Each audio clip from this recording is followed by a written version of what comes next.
The chipper is a very important piece of machinery. It's very expensive, it requires a lot of maintenance. It's also very dangerous, so it requires safe operation. Before you can maintain a chipper and before you can operate it safely, you have to understand how it works. It's a bit like the military concept, where before you're allowed to shoot your gun, you have to disassemble it. You have to maintain each part, clean each part, then reassemble the gun. Then you're allowed to use the gun. So today, I'm going to show you all of the major components of the chipper. I'm going to explain what they do. And once we have that knowledge, we'll be able to talk about maintenance and we'll be able to talk about how to safely operate a chipper. So when we go through these parts, I'm going to try to streamline it so it actually makes good intuitive sense. We're going to work through the various systems on the machine. You'll see how the parts all work together. So first we've got the engine here. The engine is what drives this entire machine. It operates everything. It's inside of this compartment. There are two panels that you can open to get easy access in here. You simply unlatch it, pull it open, and voila. We've got the engine. We're actually going to start a little further back. So here is the fuel can. This is a diesel chipper. There are also gasoline chippers. On the back of this fuel can, you've got the fuel lines.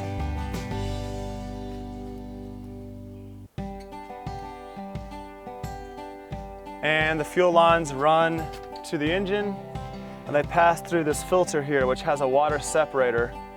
The filter is right there.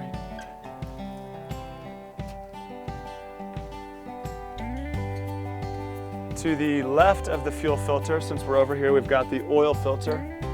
That's what cleans out the oil. And if you swing around this side, you've got another angle here on the engine. This here is the dipstick for checking the oil.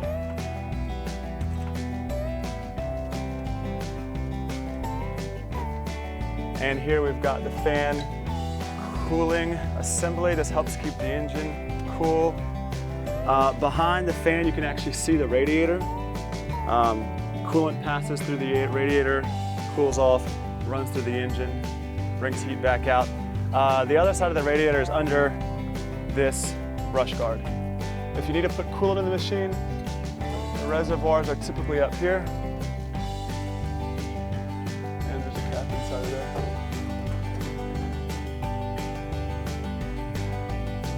On this side of the machine, we've got the start panel. In here we've got the ignition. Now any diesel machine is going to have a glow plug position. That's where you heat the glow plugs. All diesel engines, you have to heat the glow plug. We've got the engine management system. This is the brain of the machine. This regulates things like RPM, temperature. It is the brain that keeps this machine running. Above that, we've got the IntelliFeed control. This helps run the auto feed system. So this chipper is actually able to chip brush without you managing the process. It will stop the brush, feed it in, stop the brush to keep the engine from bogging down. This is all very complicated. Don't ever worry about adjusting this. Also here, we've got the engine speed. Some machines, it might actually be a full engagement handle. Here, it's just a switch up and down to increase the speed, decrease the speed.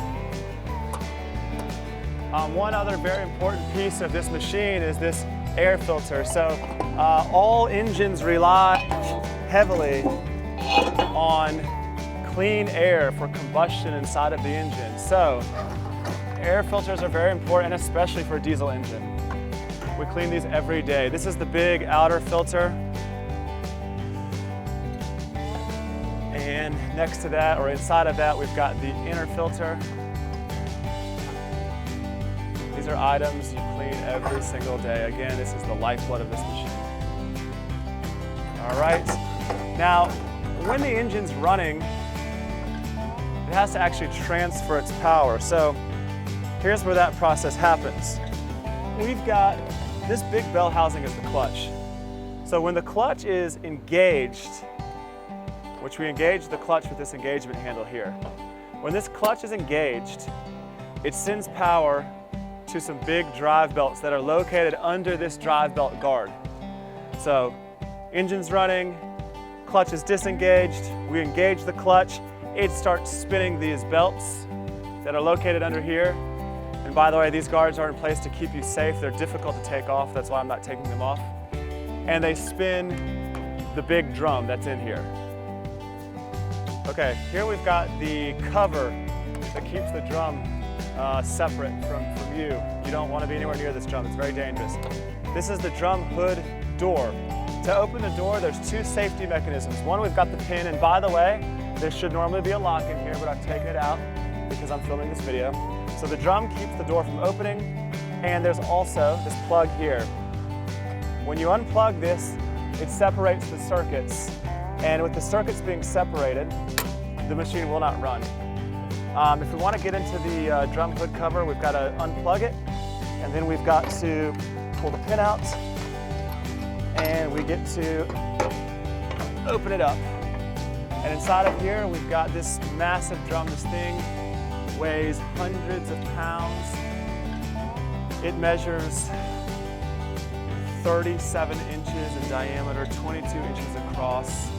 It is a gargantuan piece of metal, and it spins at 2,400 rotations per minute. That is 40 rotations per second. So when you say 1/1000, this giant hunk of metal has spun around 40 times. It's tremendously powerful. It spins these knives right here. These are bolted on. These knives are extremely sharp. I'm not gonna handle them without proper gloves. The drum spins on top of, the drum is mounted on bearings. And the bearings are what allow this drum to spin at such high speed. So there are bearings on either side. The bearing on that side is inside of the drive belt cover, but if you look over here, you can actually see one of these bearings. And these bearings take lots and lots of grease. They've got to stay well lubricated so that that drum can spin at 40 rotations per second. If these do not stay lubricated, the drum can come off, causing catastrophic equipment failure. If that thing comes loose, and it's happened before here at Leaf, it is like a grenade going off inside of this machine. There is shrapnel going everywhere. It is a massive safety risk. $10,000, $20,000 in repair costs at the minimum. Keep those bearings greased. Up top, we've got the chute. This is what actually sprays the chips out. Those chips come out at an incredibly high speed. They can cause a lot of injury. Don't ever get the spray. There's various adjustments. The biggest one that all chippers will have is this base chute adjustment assembly. This turns it left and right. This particular machine is fancy. It's got a bunch of other cool adjustment features, and this one's actually driven hydraulically. You won't always see that. Sometimes they're manual. Now what I'm going to do next is I've got to move a few parts around because I want to give you a look at the anvil. The anvil is the next thing we're going to talk about. So I'm going to lift some parts so we can get a good view here of the anvil.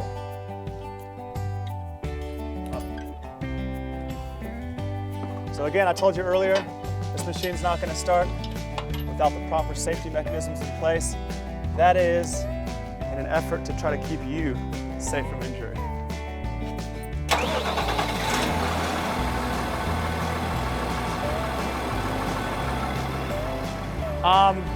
I'm going to raise this yoke up. Before I do, I'm going to take these pins out of the spring.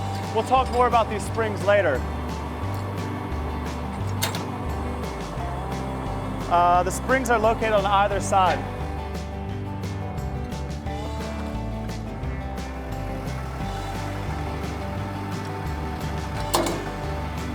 With the springs out of the way, this is going to move up very easily.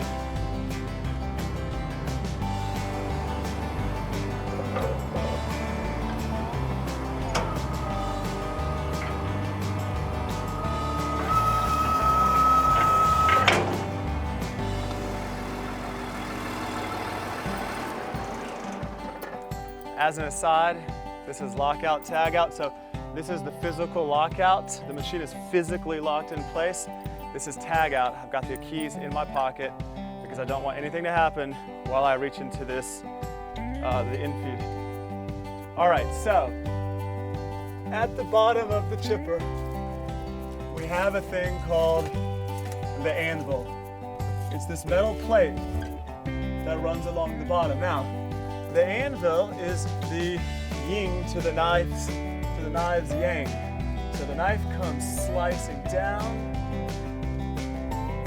and it brushes right past that big metal plate called the anvil.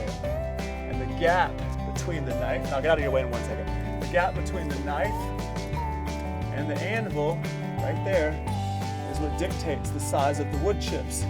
It's very important that the gap not be too big, because it'll cause the machine to work very hard, cause a lot of wear and tear.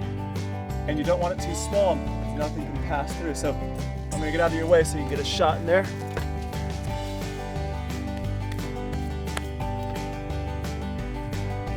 All right, that anvil can be adjusted forward and back as needed.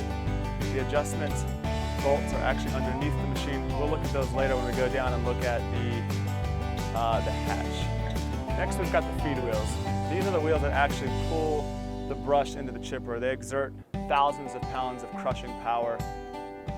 They just pull wood into the drum where it's then chipped by the knives and the anvil. These feed wheels rest on sets of bearings. You've got bearings on either side. We've got one here for the upper wheel.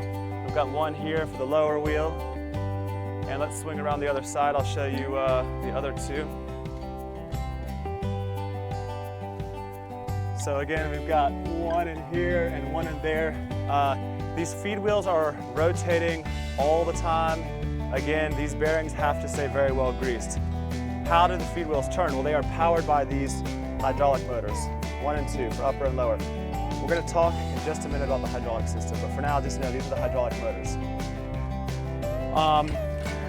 We've got the yoke. Earlier, you saw me raise this so I could reach into the feed wheels. This yoke slides up and down. It helps provide some of the crushing power when it's pulling branches in. In addition, you've got these springs located on either side. These help increase the crushing power. Let's come onto the back of the chipper here. This whole assembly is the Infeed Hopper. This is what helps guide the debris in. It just makes your life a little easier. It also provides a protection from you and the feed wheels. Don't ever reach in. This plane right here, we don't ever reach past the plane. We always work from the side and we don't ever reach in, okay? This is the Infeed pan. We use this to put logs and debris right on here. Helps just manage the load a bit. This right here, feed wheel control bar. You push it in, it reverses the direction of the wheels. You pull it out, it resumes normal operations. You put it in the middle, which is kind of hard to do, they stay neutral.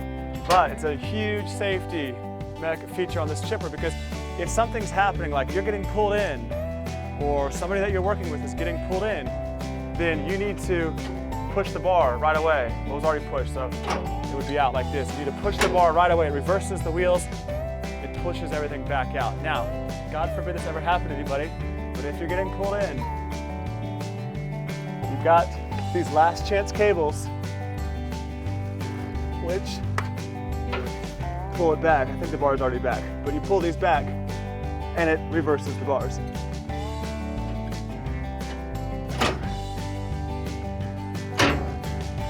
The last chance cable. Okay, let's demo this one more time. The bar's at normal operation. You're getting pulled in. You pull this, it reverses the wheels. You get pushed out. It's an important safety measure. Below the feed wheels, we've got this hatch, this bottom hatch. This is used to empty debris. It's very important because oftentimes things, wood that can't be chipped, or maybe stones or something, whatever, things that aren't making it through the chipper accumulate down here. And we open this hatch once a day to empty all the debris out. If you don't do this, it puts a lot of stress on the feed wheel bearings. So this is an important maintenance item right here. Here we've got the hydraulic valve control. This basically changes the flow of hydraulic fluid. It sends it to different components. So simply by pulling it out, we send the power up to the winch, which we'll talk about in 1 second. Push it back in, we send the hydraulic power back to the Infeed wheels. This particular machine has a lot going on. It's got a lot of fancy features. So it has a few more bells and whistles, but concepts are all the same. can redirect your hydraulic power at the station. Up here you've got the winch. We use this winch to pull debris to the chipper. It's a powerful piece of equipment. It makes life easier for you as the operator. There's a lot of special things to talk about with the winch, but we're going to hit that in another unit. For now, just know this is the winch. These are the handles that control the winch, and there's a motor, a hydraulic motor on that side that powers the winch. All right, we've made it all the way back around the machine. Now we're going to talk about the hydraulic system on this machine. So typical of many of our big industrial machines, you're going to have a mechanical power and you're going to have hydraulic power. So this engine turns the drum that we talked about earlier, which does the chipping. It transfers power through the clutch, down the drive belts, turns the drum. But it also does something else. It turns the hydraulic pump. This right here is the hydraulic pump.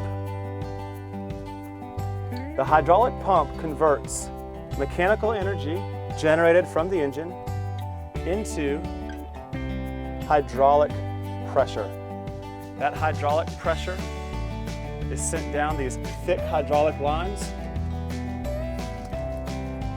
to various hydraulic motors.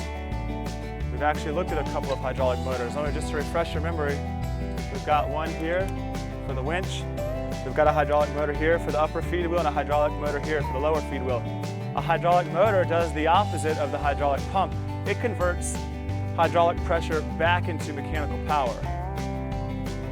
The mechanical power is what turns the feed wheel, turns the winch. So that's the basics of a hydraulic system. The fluid is here in this tank. When the fluid comes out, it runs through this filter, helps clean the hydraulic filter, and it goes through the line to the pump, and again, pump uses mechanical energy, create pressure, goes to the motor, reconverts back to mechanical energy. Ultimately, the chipper is a trailer of sorts, so it's going to have all of the features you would expect to find on a trailer. So if you look here, we've got this frame, all these big welded steel beams. This is what the whole thing is built on. Everything's mounted to that frame. Now, we've also got rubber tires, which are connected with a heavy-duty axle. The heavy-duty axle rests on the suspension system. Here's the suspension system. This absorbs shocks when you're driving down the road. The suspension system connects to the frame. And then inside of the wheels, we've got these brakes. You can see them on either side.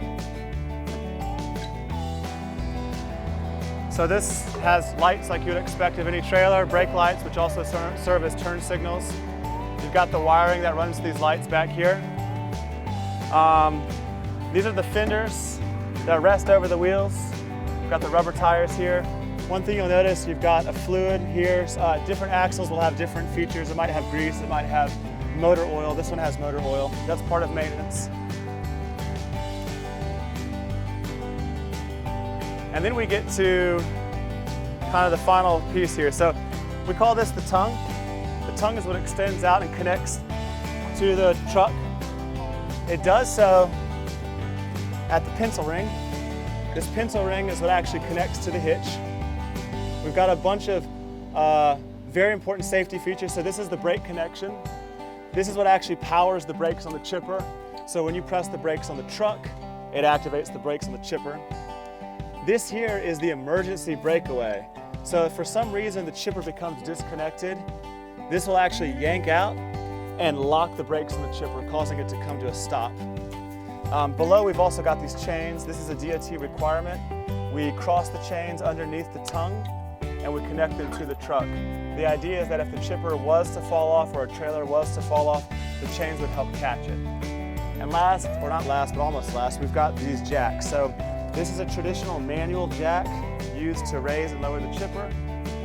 And then here we've got a hydraulic jack, which takes all the manual out of it. You just simply move the handle up and down, it raises the chipper up and down. Second to last item, we've got this battery box here. This is what holds the battery. This is a big battery. And the final thing is, all chippers will have lots and lots of decals.